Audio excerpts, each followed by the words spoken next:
Chapter 9. Boxer's split hoof was a long time in healing. They had started the rebuilding of the windmill the day after the victory celebrations were ended. Boxer refused to take even a day off work, and made it a point of honor not to let it be seen that he was in pain. In the evenings he would admit privately to Clover that the hoof troubled him a great deal.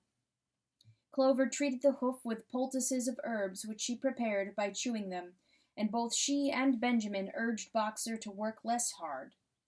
"A horse's lungs do not last forever," she said to him. But Boxer would not listen.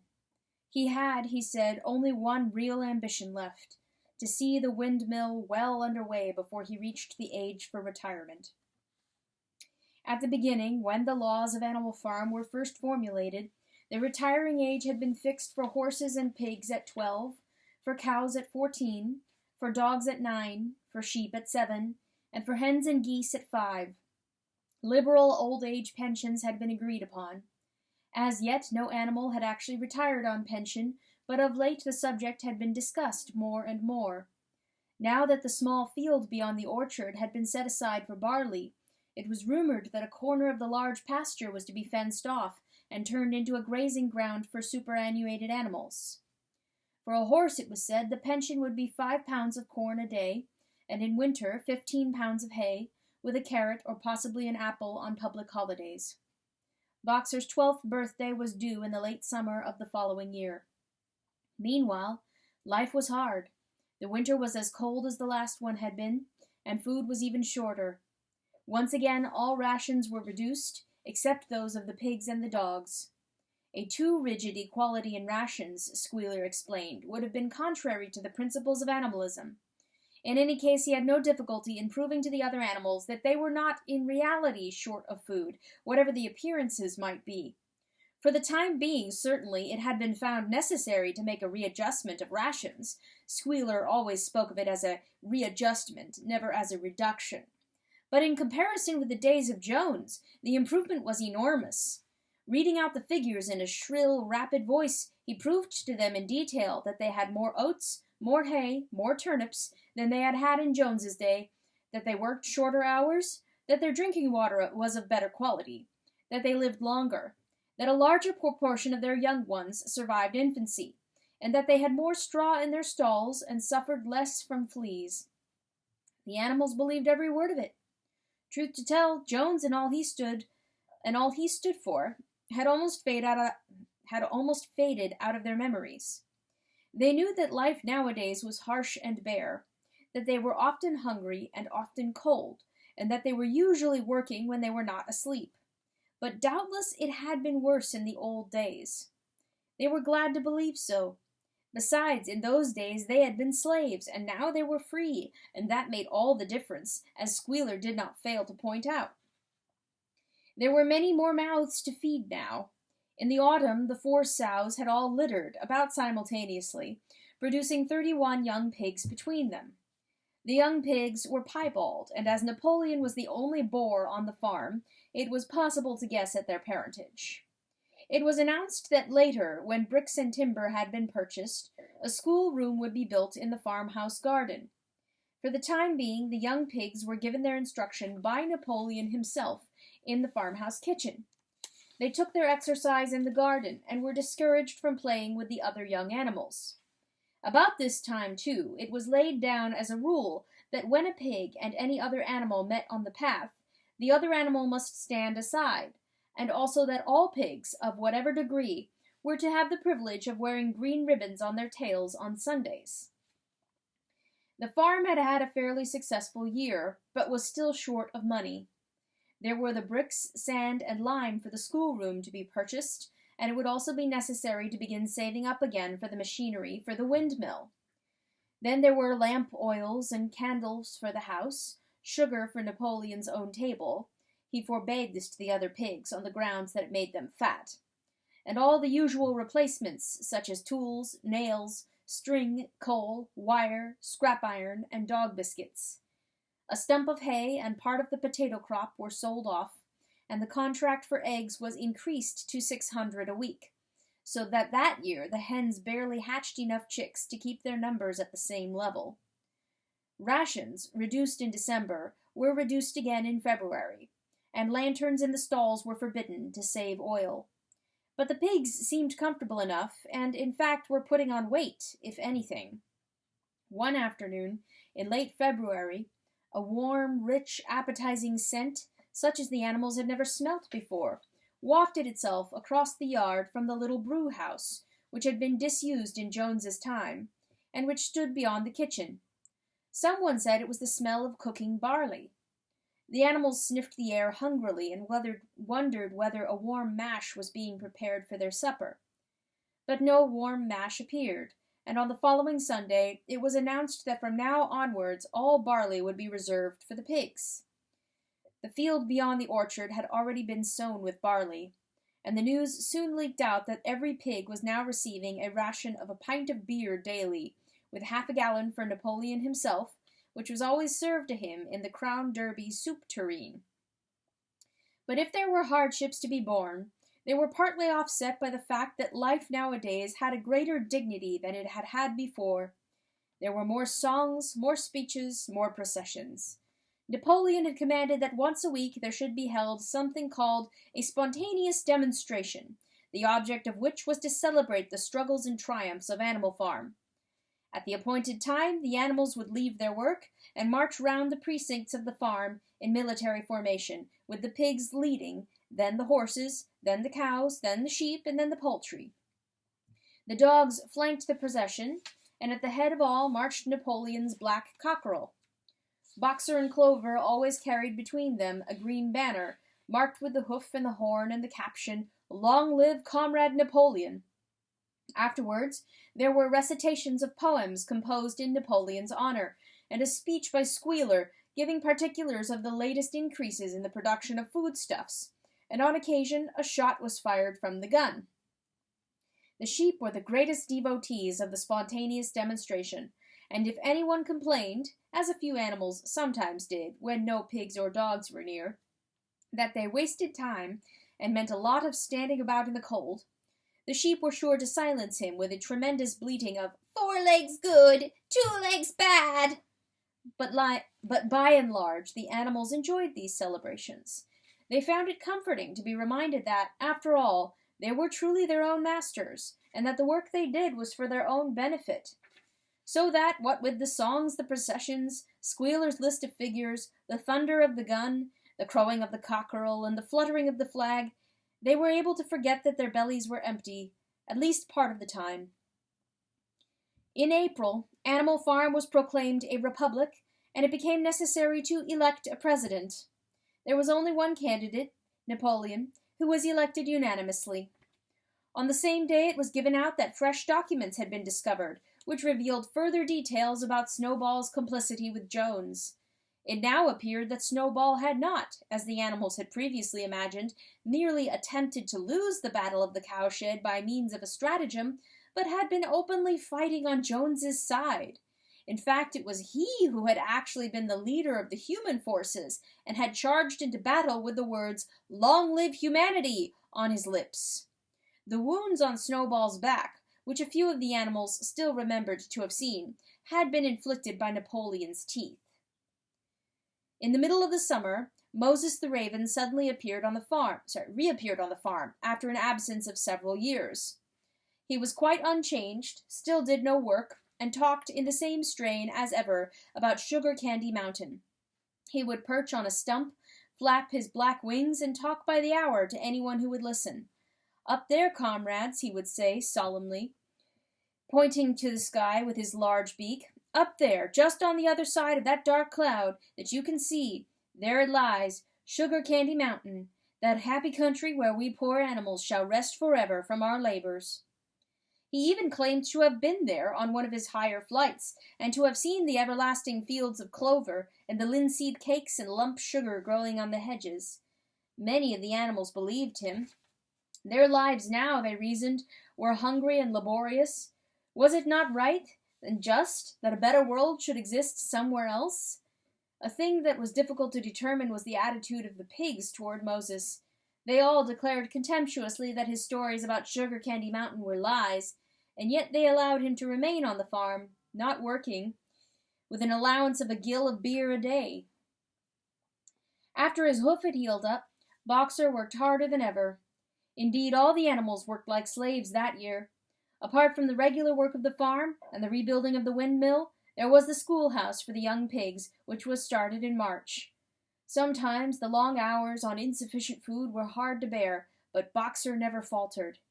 In nothing that he said or did was there any sign that his strength was not what it had been. It was only his appearance that was a little altered. His hide was less shiny than it used to have been, and his great haunches seemed to have shrunken. The others said, "Boxer will pick up when the spring grass comes on." But the spring came, and Boxer grew no fatter. Sometimes on the slope leading to the top of the quarry, when he braced his muscles against the weight of some vast boulder, it seemed that nothing kept him on his feet except the will to continue. At such times his lips were seen to form the words, "I will work harder." He had no voice left. Once again Clover and Benjamin warned him to take care of his health, but Boxer paid no attention. His 12th birthday was approaching. He did not care what happened so long as a good store of stone was accumulated before he went on pension. Late one evening in the summer, a sudden rumor ran round the farm that something had happened to Boxer. He had gone out alone to drag a load of stone down to the windmill, and sure enough the rumor was true. A few minutes later, 2 pigeons came racing in with the news. "Boxer has fallen! He's lying on his side and can't get up!" About half the animals on the farm rushed out to the knoll where the windmill stood. There lay Boxer, between the shafts of the cart, his neck stretched out, unable even to raise his head. His eyes were glazed, his sides matted with sweat. A thin stream of blood had trickled out of his mouth. Clover dropped to her knees at his side. "Boxer," she cried, "how are you?" "It's my lung," said Boxer in a weak voice. "It does not matter. I think you will be able to finish the windmill without me. There is a pretty good store of stone accumulated. I had only another month to go in any case. To tell you the truth, I had been looking forward to my retirement. And perhaps, as Benjamin is growing old too, they will let him retire at the same time and be a companion to me." "We must get help at once," said Clover. "Run, somebody, and tell Squealer what has happened." All the other animals immediately raced back to the farmhouse to give Squealer the news. Only Clover remained, and Benjamin, who lay down at Boxer's side and, without speaking, kept the flies off him with his long tail. After about a quarter of an hour, Squealer appeared, full of sympathy and concern. He said that Comrade Napoleon had learned, with the very deepest distress, of this misfortune to one of the most loyal workers on the farm, and was already making arrangements to send Boxer to be treated in the hospital at Willingdon. The animals felt a little uneasy at this. Except for Molly and Snowball, no other animal had ever left the farm, and they did not like to think of their sick comrade in the hands of human beings. However, Squealer easily convinced them that the veterinary surgeon in Willingdon could treat Boxer's case more satisfactorily than could be done on the farm. And about half an hour later, when Boxer had somewhat recovered, he was with difficulty got on to his feet, and managed to limp back to his stall, where Clover and Benjamin had prepared a good bed of straw for him. For the next 2 days, Boxer remained in his stall. The pigs had sent out a large bottle of pink medicine, which they had found in the medicine chest in the bathroom, and Clover administered it to Boxer twice a day after meals. In the evenings she lay in his stall and talked to him, while Benjamin kept the flies off him. Boxer professed not to be sorry for what had happened. If he made a good recovery, he might expect to live another 3 years, and he looked forward to the peaceful days that he would spend in the corner of the big pasture. It would be the first time that he had had leisure to study and improve his mind. He intended, he said, to devote the rest of his life to learning the remaining 22 letters of the alphabet. However, Benjamin and Clover could only be with Boxer after working hours, and it was in the middle of the day when the van came to take him away. The animals were all at work weeding turnips under the supervision of a pig, when they were astonished to see Benjamin come galloping from the direction of the farm building, braying at the top of his voice. It was the first time that they had ever seen Benjamin excited. Indeed, it was the first time anyone had ever seen him gallop. "Quick! Quick!" he shouted. "Come at once! They're taking Boxer away!" Without waiting for orders from the pig, the animals broke off work and raced back to the farm buildings. Sure enough, there in the yard was a large closed van, drawn by 2 horses, with lettering on the side, and a sly-looking man in a low-crowned bowler hat sitting on the driver's seat. And Boxer's stall was empty. The animals crowded around the van. "Goodbye, Boxer," they chorused. "Goodbye." "Fools! Fools!" shouted Benjamin, prancing round them and stamping the earth with his small hoofs. "Fools! Do you not see what is written on the side of that van?" That gave the animals pause, and there was a hush. Muriel began to spell out the words, but Benjamin pushed her aside, and in the midst of a deadly silence he read, "Alfred Simmons, horse slaughterer and glue boiler, Willingdon, dealer in hides and bone meal, kennels supplied." "Do you not understand what that means? They're taking Boxer to the knackers." A cry of horror burst from all the animals. At this moment the man on the box whipped up his horses, and the van moved out of the yard at a smart trot. All the animals followed, crying out at the tops of their voices. Clover forced her way to the front. The van began to gather speed. Clover tried to stir her stout limbs to a gallop and achieved a canter. "Boxer!" she cried. "Boxer! Boxer! Boxer!" And just at this moment, as though he had heard the uproar outside, Boxer's face, with the white stripe down his nose, appeared at the small window at the back of the van. "Boxer!" cried Clover in a terrible voice. "Boxer, get out! Get out quickly! They're taking you to your death!" All the animals took up the cry of, "Get out, Boxer! Get out!" But the van was already gathering speed and drawing away from them. It was uncertain whether Boxer had understood what Clover had said, but a moment later his face disappeared from the window, and there was the sound of a tremendous drumming of hoofs inside the van. He was trying to kick his way out. The time had been when a few kicks from Boxer's hoofs would have smashed the van to matchwood, but alas, his strength had left him, and in a few moments the sound of drumming hoofs grew fainter and died away. In desperation the animals began appealing to the 2 horses which drew the van to stop. "Comrades, comrades!" they shouted. "Don't take your own brother to his death!" But the stupid brutes, too ignorant to realize what was happening, merely set back their ears and quickened their pace.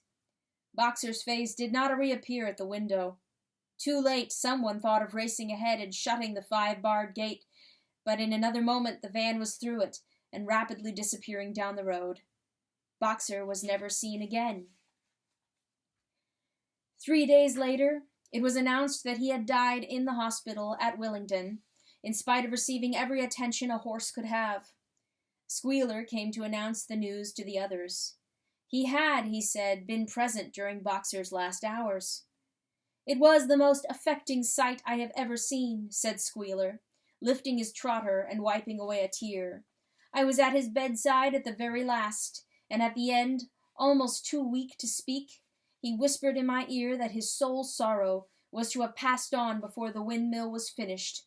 'Forward, comrades,' he whispered, 'forward in the name of the rebellion. Long live Animal Farm! Long live Comrade Napoleon! Napoleon is always right.' Those were his very last words, comrades." Here, Squealer's demeanor suddenly changed. He fell silent for a moment, and his little eyes darted suspicious glances from side to side, before he proceeded. It had come to his knowledge, he said, that a foolish and wicked rumor had been circulated at the time of Boxer's removal. Some of the animals had noticed that the van which took Boxer away was marked "Horse Slaughterer," and had actually jumped to the conclusion that Boxer was being sent to the knackers. It was almost unbelievable, said Squealer, that any animal could be so stupid. "Surely," he cried indignantly, whisking his tail and skipping from side to side, "surely they knew their beloved leader, Comrade Napoleon, better than that." But the explanation was really very simple. The van had previously been the property of the knacker, and had been bought by the veterinary surgeon, who had not yet painted the old name out. That was how the mistake had arisen. The animals were enormously relieved to hear this, and when Squealer went on to give further graphic details of Boxer's deathbed, the admirable care he had received, and the expensive medicines for which Napoleon had paid without a thought as to the cost, their last doubts disappeared, and the sorrow that they felt for their comrade's death was tempered by the thought that at least he had died happy. Napoleon himself appeared at the meeting on a following Sunday morning and pronounced a short oration in Boxer's honor. It had not been possible, he said, to bring back their lamented comrade's remains for interment on the farm, but he had ordered a large wreath to be made from the laurels in the farmhouse garden, and sent down to be placed on Boxer's grave. And in a few days' time the pigs intended to hold a memorial banquet in Boxer's honor. Napoleon ended his speech with a reminder of Boxer's two favorite maxims: "I will work harder," and "Comrade Napoleon is always right." Maxims, he said, which every animal would do well to adopt as his own. On the day appointed for the banquet, a grocer's van drove up from Willingdon, and delivered a large wooden crate at the farmhouse. That night there was the sound of uproarious singing, which was followed by what sounded like a violent quarrel, and ended at about 11 o'clock with a tremendous crash of glass. No one stirred in the farmhouse before noon on the following day, and the word went round that from somewhere or other the pigs had acquired the money to buy themselves another case of whiskey.